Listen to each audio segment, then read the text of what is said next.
वाराणसी पहुंचे सुभासपा अध्यक्ष और योगी सरकार के पूर्व कैबिनेट मंत्री ओम प्रकाश राजभर। पत्रकारों से बातचीत के दौरान एक बार फिर उन्होंने बीजेपी सरकार को निशाना साधते हुए कही अपनी बातें।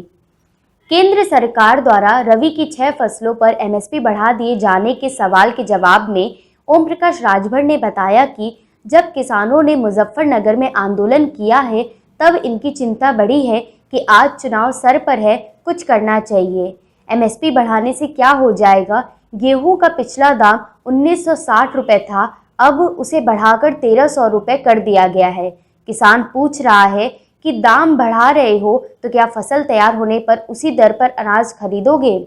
ये जब किसानों ने मुजफ्फरनगर में आंदोलन किया है तब इनको चिंता बढ़ी है कि चुनाव सर पे है, हम कुछ करें।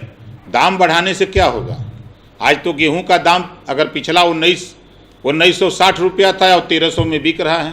किसान तो यही बात कह रहा है कि आप दाम बढ़ा रहे हो, लेकिन क्या उस दाम पर किसान का फसल तैयार होगी तो उसके बीज खरीदोगे अनाज? इसकी एमएसपी तय क्यों नहीं कर देते कि अगर नीचे रेट पर कोई खरीदे तो फिर उसके खिलाफ एफआईआर हो। किसान का जो एमएसपी आप तय किए उसके नीचे रेट पर कोई खरीदे तो उसको गिरफ्तार करो मुकदमा लिख के। ये सरकार तो कर नहीं रही है, ये दाम बढ़ा करके सिर्फ गुमराह करने की साजिश है। यूपी चुनाव को मद्देनजर रखते हुए यूपी प्रभारी धर्मेंद्र प्रधान को बनाए जाने पर ओम प्रकाश राजभर ने कहा कि चाहे धर्मेंद्र प्रधान हो, मोदी हो या योगी आए, यूपी की जनता भाजपा को सत्ता से बेदखल करने का मन बना चुकी है।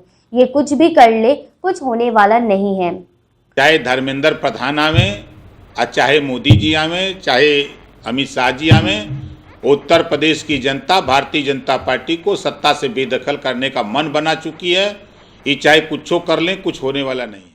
ओवैसी के विषय में ओम प्रकाश राजभर ने कहा कि ओवैसी के साथ कुल 403 सीटों पर चुनाव लड़ेंगे और बैठकर आगे यह तय हो जाएगा। उन्होंने अपने साथ हुए स्टिंग ऑपरेशन पर कहा कि यह सोची समझी रणनीति है। 403 कितना उनका रहेगा आपके साथ? अब बैठ के सब लोग तय करेंगे ना, जब बटेगा तो अपना तय हो जाएगा, कितना उनको मिलेगा, कितना हमको, कितना किसको, कोई दिक्कत नहीं है। 403 सीटें हैं। यूपी सरकार 50 वर्ष से ऊपर उम्र के पुलिस कर्मियों को सेवानिवृत्त करने के सवाल के जवाब में राजभर ने कहा कि पूरे देश प्रदेश में भाजपा चीजों को प्राइवेट हाथों में देने की तैयारी के तहत ऐसा हो रहा है और पुलिस विभाग में भी शुरुआत है। सरकारी कर्मचारियों को हटाए या प्राइवेट को बेच दे, ऐसा इनकी नीति बन गई है। इसमें भारतीय जनता पार्टी प्राइवेट को देने की तैयारी है। पुलिस विभाग में वही शुरुआत है। इन लोगों को जो सरकारी कर्मचारी हैं इनको सबको हटाओ और इसको प्राइवेट को बेच दो, उसी की एक कड़ी है।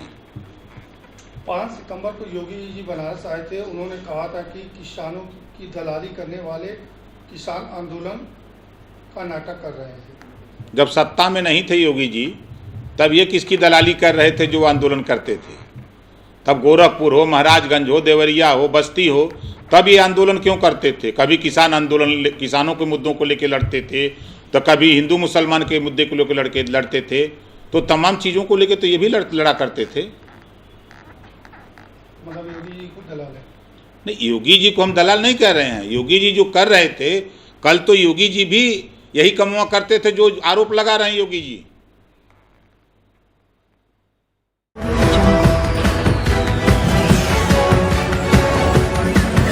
Audio